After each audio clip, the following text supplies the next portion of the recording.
Hello students, क्या हालचाल है भाई? कैसे चल रही है पढ़ाई वगैरह? उम्मीद करता हूँ बढ़िया चल रही है और रेगुलरली जो वीडियोस है आप देख रहे होंगे। आज हम पढ़ने जा रहे हैं इम्पल्स एंड मोमेंटम के बारे में। इम्पल्स क्या होता है, मोमेंटम क्या होता है, उसके बारे में हम पढ़ेंगे। क्या इम्पल्स और मोमेंटम दोनों एक ही चीज है या दोनों अलग अलग है?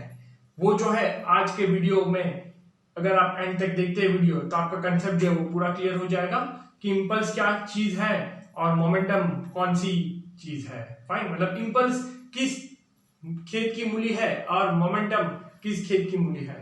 ठीक है, लास्ट वीडियो में हमने देखा था regarding Newton second law of motion और उसमें हमने उसके एग्जांपल्स भी देखे थे डे टू डे लाइफ में कि न्यूटन सेकंड लॉ जो है वो कहां कहां पे यूज होता है in our day to day life. अगर वो वीडियो आपने अभी तक नहीं देखा है तो उसका लिंक मैं सजेशन में डाल रहा हूं, वो वीडियो जरूर देखें क्योंकि वहां पे हमने डेरिवेशन भी देखा है सेकंड लॉ का और कुछ डे टू डे लाइफ के एग्जांपल्स भी देखे हैं। और वो वीडियो देखने के बाद ही आप यहां से आगे कंटिन्यू करें।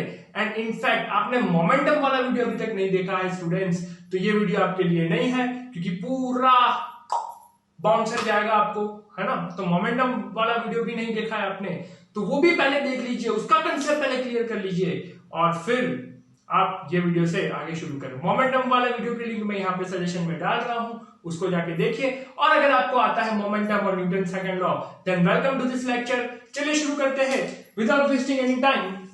हम पढ़ने वाले हैं भाई इंपल्स के बारे में। ठीक है, इंपल्स बहुत बार इंपल्स ऑफ फोर्स भी बोला जाता है ना। अब ये इंपल्स है क्या, होता क्या है इंपल्स? करेक्ट, ये चीज नहीं है कि भाई हाँ हार्ट बीट इंपल्स, वो वाली कहानी नहीं है, बायोलॉजी की कहानी नहीं है। इंपल्स जो है ना, देखो बहुत ही सिंपल चीज है अगर आप इसको आसानी से समझे तो। फाइन, अदरवाइज कंफ्यूज हो जाएंगे। चलो सबसे पहले देखते हैं इंपल्स है क्या, है ना। तो इंपल्स क्या है, तो हम बोलेंगे it is product of force and time. जैसे मोमेंटम हुआ करता था, मोमेंटम क्या होता था, product of mass and velocity, correct. तो उसी तरह इंपल्स क्या है, product of force and time. Again force and time का जो प्रोडक्ट है उसको हम क्या बोलते हैं, इंपल्स बोलते हैं। इसका सिंबल क्या होता है, इंपल्स का सिंबल होता है J, capital J. J is equal to F into T, ये हिसाब से हम लिखते हैं, है ना। J is equal to F into T. अब मुझे बताओ इसका ऐसा यूनिट क्या होगा, what is the SI unit of impulse? तो कैसे निकालेंगे? फोर्स का ऐसा यूनिट क्या होता है, न्यूटन। टाइम का ऐसा यूनिट क्या होता है, सेकंड। तो इसका ऐसा यूनिट क्या हो गया, तो आंसर है हमारा न्यूटन इंटू सेकंड। ये क्या है बच्चों, ऐसा यूनिट है। ठीक है, ऐसा यूनिट ऑफ इंपल्स, इंपल्स का ये ऐसा यूनिट है that is Newton into second. अब बात आती है कि इंपल्स जो है वो स्केलर है या वेक्टर है ना। इंपल्स क्या है, स्केलर है या वेक्टर है? तो आंसर है इंपल्स जो है वो वेक्टर क्वांटिटी है। इंपल्स कैसी क्वांटिटी है, वेक्टर, क्योंकि उसका डायरेक्शन होता है। फाइन, उसका डायरेक्शन होता है। अब किस हिसाब से होता है, क्या होता है, वो हम देखेंगे। सर आपने तो बोल दिया कि it is a product of force and time, खत्म कहानी, है ना। अब ऐसा नहीं है, इसको हम एग्जांपल से समझते हैं। आपके दिमाग में एक चीज होगी कि हम इंपल्स क्यों पढ़े। सबसे पहली बात, हम इंपल्स क्यों पढ़े, तो ये कंसेप्ट मैं आपको एक्सप्लेन करने जा रहा हूं कि इंपल्स का पढ़ना हमारे लिए क्यों जरूरी है, क्यों ये हमारी जिंदगी में आया और इसने हमारी जिंदगी को कुछ हद तक बर्बाद किया। ठीक है ना, बहुत सोचे इसने हमारी जिंदगी को बर्बाद किया, यही है वो एक्स्ट्रा टॉपिक ऐड हो गया। अगर ये नहीं होता तो इतना कम पढ़ना पड़ता। देखो क्या एप्लीकेशन है, देखते हैं। सपोज एग्जाम्पल लेते हैं क्रिकेट का। क्रिकेट के केस में बॉलर ने बॉल डाला, बैट्समैन ने हिट किया, फाइन। तो what is the time period of contact between bat and ball? Bat और बॉल के बीच टाइम पीरियड ऑफ कांटेक्ट कितना होगा, कितना होगा बताओ रे, क्या होगा? 2 second, 3 second, 1 second, 0.1 second, 0.001 second, है ना। क्या होगा इसमें से? वो टाइम पीरियड आपको बताना है जो टाइम पीरियड के दौरान बैट और बॉल की मुलाकात हुई थी। कितने टाइम पीरियड के लिए वो कांटेक्ट में थे? तो क्या आंसर होगा? क्या वो टाइम पीरियड बहुत ज्यादा होता है या बहुत कम होता है? अरे बताओ, बहुत ज्यादा या बहुत कम? बहुत कम होता है। अरे क्या होता है वो टाइम पीरियड? बहुत कम होता है। मतलब हम मान के चल सकते हैं कि ये 0.001 सेकंड के लिए बैट और बॉल जो है उनका मिलन हुआ होगा। अरे बैट और बॉल का क्या हुआ होगा, मिलन हुआ होगा, कांटेक्ट हुआ होगा, कितने टाइम पीरियड के लिए, 0.001 सेकंड के लिए। ये टाइम पीरियड काफी छोटा है या काफी बड़ा है, बताओ, काफी छोटा है काफी बड़ा, अरे बहुत छोटा, अरे कैसा है ये टाइम पीरियड, बहुत ही छोटा टाइम पीरियड है। ओके, अब बात क्या आ गई हमें फिजिक्स में, ज्यादातर केसेस में हम बात करें तो मैकेनिक्स में, ठीक है, मैकेनिक्स क्या होता है वो कहानी अभी आप भूल जाएंगे, है ना, वो आप हायर स्टैंडर्ड में पढ़ेंगे, लेकिन यहाँ पे हम बात कर रहे हैं इंपल्स के बारे में। तो as far as impulse is concern, तो जैसे कि मैंने आपको बताया हमारा एग्जांपल में टाइम पीरियड जो था 0.001 सेकेंड, बहुत ही छोटा टाइम पीरियड, फॉर्मूला है J is equal to F into T, fine. तो इससे क्या मैं ऐसा लिख सकता हूं, J upon T is equal to F, अरे हाँ या ना बोलो, J upon T is equal to F, अरे लिख सकते हैं ना। ओके, अब देखो टाइम पीरियड बहुत छोटा, टाइम पीरियड बहुत छोटा, तो फोर्स कैसा बड़ा, अरे फोर्स कैसा बहुत बड़ा, ठीक है, टाइम पीरियड बहुत छोटा और फोर्स कैसा बहुत बड़ा।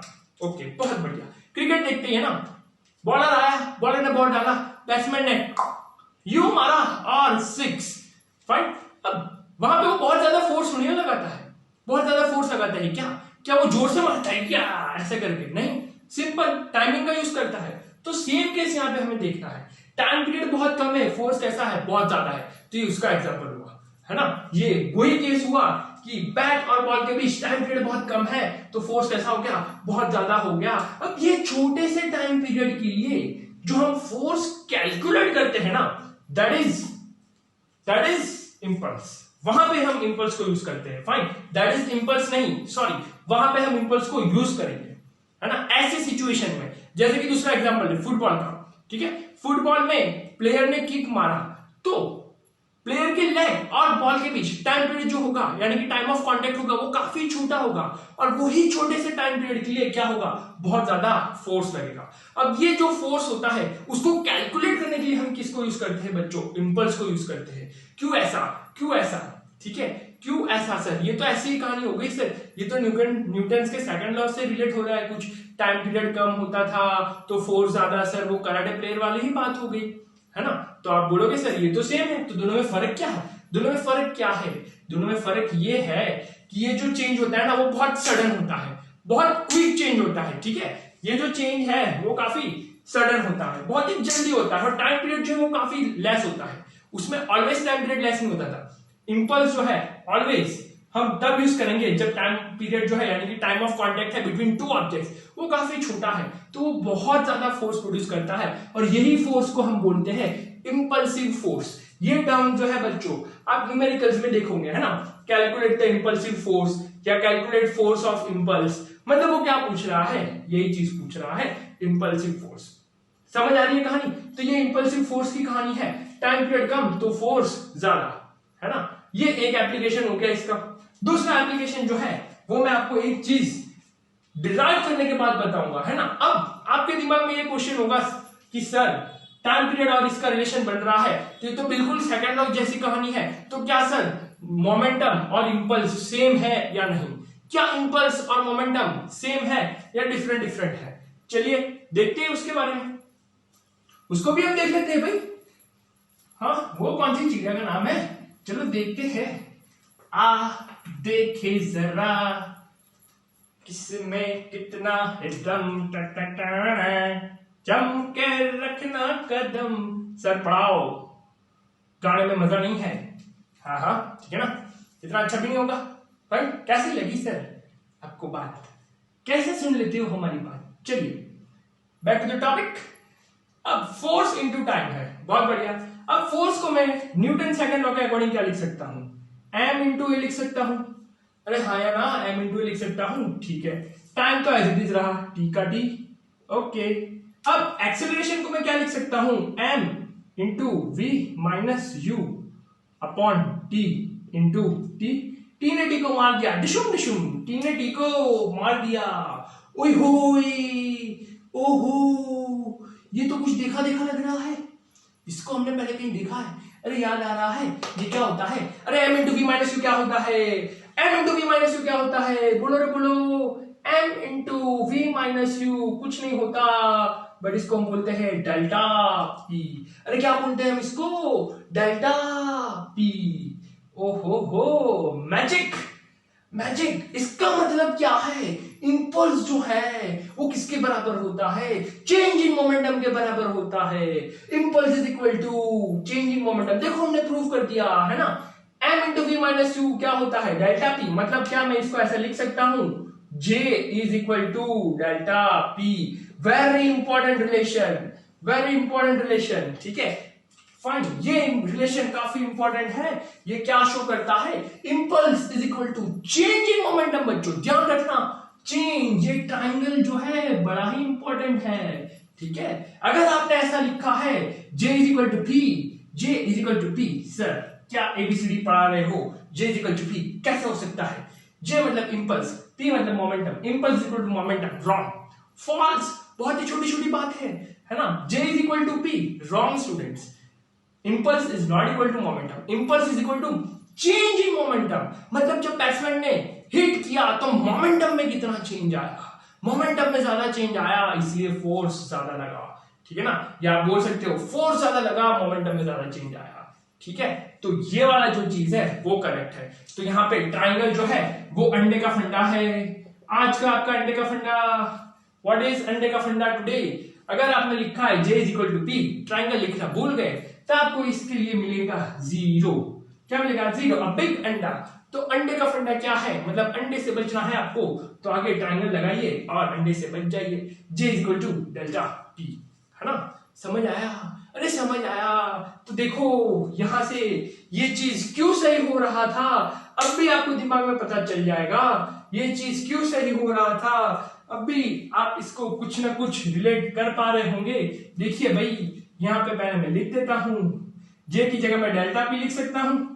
Delta P is equal to F into T. अरे हाँ या ना, है ना? Delta P is equal to F into T. और याद करो हमारे न्यूटन सेकंड लॉ को, F इज इक्वल टू क्या बोला था भाई नाम ने? Delta P upon T. F is equal to क्या बोला था? Delta P upon T. तो क्या मैं यहां से लिख सकता हूं F into T is equal to delta P? अरे हाँ या ना, F into T is equal to delta P. तो देखो F इंटू टी क्या है? F इंटू टी क्या है? F इंटू टी इंपल्स है। और इंपल्स जो है उसी को हम क्या बोलते हैं? Changing momentum. क्या बोलते हैं उसको हम? Changing momentum. ठीक है, एक एप्लीकेशन मैंने आपको बता दिया कि क्रिकेट वाला एग्जांपल दिया, फुटबॉल वाला एग्जांपल दिया। ठीक है, बहुत से छोटे से टाइम पीरियड के लिए जब मुझे फोर्स कैलकुलेट करना हो, है ना, तब मैं इंपल्स का यूज करता हूं।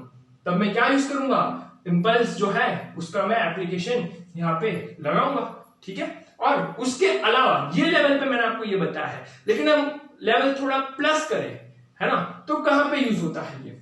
देखो, अगर मुझे डेल्टा भी पता है, ऑब्जेक्ट का मास पता है, तो ऑब्जेक्ट की वेलोसिटी में कितना चेंज आएगा वो मैं पता कर सकता हूं, है ना। मतलब अगर मुझे फोर्स पता है ना, ठीक है, कि ऑब्जेक्ट के ऊपर इतना फोर्स लगाने से क्या कहानी बनेगी, तो मैं डेल्टा पी निकालूंगा और डेल्टा पी की मदद से मैं चेंज इन वेलोसिटी यानी कि उसकी वेलोसिटी कितनी होगी वो मैं पता कर सकूंगा, है ना। सर कुछ समझ नहीं आया। मान लो एक ऑब्जेक्ट है, ऑब्जेक्ट के ऊपर हमने फोर्स लगाया टी टाइम के लिए, है ना, 10 न्यूटन फोर्स लगाया 2 सेकंड्स के लिए।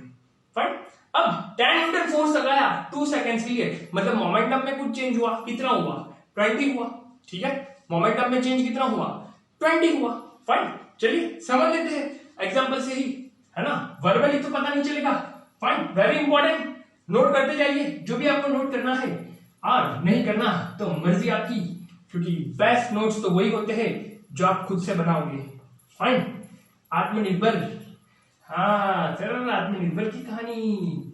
ठीक है, चलो बता रहा हूं मैं आपको, है ना। जैसे कि ये इसका यूज कहाँ होता है ना, इंपल्स का यूज कहाँ होता है वो मैं आपको बता रहा हूं। ठीक है, ये स्मॉल एग्जांपल से बता रहा हूं, लेकिन इसका एप्लीकेशन जो है बहुत ज्यादा है हायर स्टडीज में, है ना। जैसे कि मान लेते हैं एक ऑब्जेक्ट है जिसका मास है सपोज 5 kg। 5 kg ऑब्जेक्ट के ऊपर मैंने 10 न्यूटन फोर्स लगाया और टाइम पीरियड जो है वो कितने के लिए? 2 सेकंड के लिए, है ना। चलो, तो अब F इंटू टी से क्या मुझे पता चल जाएगा? F into T is equal to J या डेल्टा पी, एक ही है। ओके, F इंटू टी मतलब कितना हुआ? 20 इज इक्वल टू J, मतलब डेल्टा पी मुझे पता चल गया। अब ये ऑब्जेक्ट पे 10 न्यूटन फोर्स 2 सेकंड तक लगता रहे तो इसकी वेलोसिटी कितनी होगी, है ना, इसकी वेलोसिटी में कितना चेंज आएगा? फाइन, इनिशियली हम मान लेते हैं u जो है वो 0 है सपोज, फाइन, u 0 है तो 10 न्यूटन का फोर्स मैं इसके ऊपर 2 सेकंड तक लगाता रहूं, 2 सेकंड तक लगाता रहूं, तो इसकी वेलोसिटी जो है वो कितनी इंक्रीज हो जाएगी, यानी कि वेलोसिटी में कितना चेंज आएगा, ये चीज बताने के लिए हमें इंपल्स यूज हो सकता है ना, इसीलिए हम इंपल्स को यूज करते हैं। इंपल्स बोलो, चेंजिंग मोमेंटम बोलो, कहानी एक है, मैंने आपको प्रूव करके बता दिया है। ओके, बट इंपल्स यूज कहां पे हो रहा है उसका मैं स्मॉल एग्जांपल में बता रहा हूं, ठीक है। ये ज्यादातर बहुत वाइड स्केल पे ना, जो सैटेलाइट्स होते हैं, स्पेस शटल्स होते हैं, वहां पे बहुत ही ज्यादा इसका यूज होता है, करेक्ट। हायर स्टडीज में इसके बारे में पढ़ोगे, थोड़ा हम टॉपिक से डेविएट हो जाएंगे अगर वो वाले ट्रैक पे गए तो। चलिए, तो ये आ गया मेरे पास delta P is equal to क्या होता है भाई, M into V minus U, delta P is equal to J, अरे J is equal to delta P अभी प्रूफ किया, J is equal to delta P is equal to M into V minus U, तो 20 is equal to M कितना है 5, we minus 0, ठीक है, तो 20 upon 5 is equal to V, तो V कितना होगा 4 मीटर पर सेकेंड, वी कितना होगा 4 मीटर पर सेकेंड, मतलब ये ऑब्जेक्ट, ये जो ऑब्जेक्ट है वो कितने की वेलोसिटी से चलेगा, अगर 10 मीटर का फोर्स 2 सेकंड तक लगाया जाए तो कितने की वेलोसिटी से चलेगा, 4 मीटर पर सेकेंड, है ना। सेम चीज क्रिकेट में 0.01 सेकंड के लिए बॉल जो है वो बैट के साथ कांटेक्ट में है, फाइन, बॉल जो है वो बैट के साथ कांटेक्ट में है और बैट जो है बॉल के ऊपर कुछ अमाउंट ऑफ फोर्स लगा रहा है, तो बॉल की वेलोसिटी कितनी हो जाएगी वो हमें ढूंढना है, इसलिए इंपल्स यूज होता है। अरे इसलिए इंपल्स यूज होता है, अरे समझ आ रही है तुम्हें इंपल्स की कहानी, समझ आ रही है ये पूरी कहानी, फाइन। तो ये होता है इंपल्स, क्लियर। तो अगर आपसे पूछा जाए इंपल्स एंड मोमेंटम सेम है तो आपका आंसर क्या होगा, ट्रू और फॉल्स।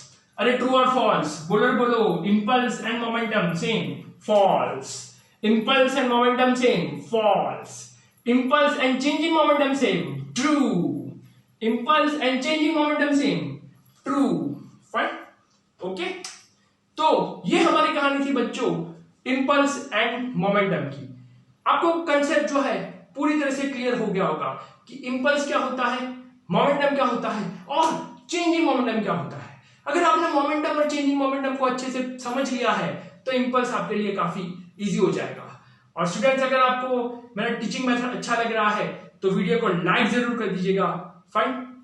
चलिए, तो आज का लेक्चर यहीं पे हम एंड करते हैं और नेक्स्ट वीडियो लेक्चर जो है वो हम नए टॉपिक पे बनाएंगे और न्यू टॉपिक के साथ आएंगे, that is Newton's third law. Okay, और एक चीज, बहुत से स्टूडेंट्स जो है यहाँ पे जो हमने वीडियो नंबर 2 में क्वेश्चन दिया था उसके आंसर्स को लेके जो है एक्साइटेड है, तो वो वीडियो नंबर 2 का जो आंसर है फाइनली आज मैं रिवील करने जा रहा हूं, उसका आंसर जो है वो सी है। मतलब ऑप्शन कौन सा है वो मुझे नहीं पता, बट मैं आंसर आपको बता देता हूं। उसमें क्या होगा, क्वेश्चन ये था कि भाई चंपक भैया है, चंपक चाचा बैठे हुए ट्रेन में, ट्रेन चल रही है, ठुजुक ठुजुक ठुजुक ठुजुक, फाइन, ट्रेन चल रही है और ट्रेन में वो एक ऑब्जेक्ट को ऊपर फेंकते, है ना, बॉल ऊपर फेंकते, ऑब्जेक्ट फेंकते, जो भी है क्वेश्चन में, तो वहां पे वो ऑब्जेक्ट जो है कहा जाएगा, तो आंसर है उनके हाथ में ही गिरेगा, उनके हाथ में ही वो ऑब्जेक्ट गिरेगा। क्यों ऐसा, क्यों ऐसा, जैसे कि मान लो कि भाई ये ट्रेन है, ठीक है, ये ट्रेन का डिब्बा और यहां पे बैठे हैं, अब देखो ट्रेन भी मोशन में है ना, ट्रेन भी मोशन में है। अब ये जब ट्रेन मोशन में है वही टाइम पे ये चंपक भैया जो है वो क्या करते हैं, ऑब्जेक्ट को ऊपर फेंकते हैं, फाइन। तो ये जो ऑब्जेक्ट को ऊपर फेंकते हैं तो ट्रेन भी आगे जा रही है और चंपक भैया भी आगे जा रहे हैं, ऑब्जेक्ट भी उसके साथ मोशन में ही है, इसीलिए कुछ देर बाद वो ऑब्जेक्ट उनके हाथ में ही वापस गिरेगा, ना उनके आगे गिरेगा ना उनके पीछे गिरेगा। So correct answer is in the hands of Champak, ऐसा वाला जो ऑप्शन है वो उनका करेक्ट आंसर है। जिन स्टूडेंट्स का आंसर करेक्ट है कॉन्ग्रेचुलेशंस, और इसी तरह जो है आप क्वेश्चन जो है उसको अटेम्प्ट करते रहिए और इसी के साथ कमेंट वाले सेक्शन में आप आंसर करते रहिए। ओके, वीडियो को एंड करने से पहले आज का आपका जो क्वेश्चन है वो ये है, क्वेश्चन आज का है, नोट कर लीजिए, area of force versus time graph gives which quantity, gives which quantity, मतलब फोर्स टाइम ग्राफ का एरिया हमें कौन सी क्वांटिटी देगा, ये आज का क्वेश्चन है। इसका आंसर जो है आप कमेंट सेक्शन में जरूर बताइए। करेक्ट, जो स्टूडेंट का करेक्ट आंसर होगा फाइन, उसका नेम जो है करेक्ट एंड सबसे पहले आंसर होगा उसका नेम जो है वो हम नेक्स्ट वीडियो में उसका नेम हम डिस्क्लोज करेंगे। ठीक है, तो इसी के साथ वीडियो एंड करते हैं।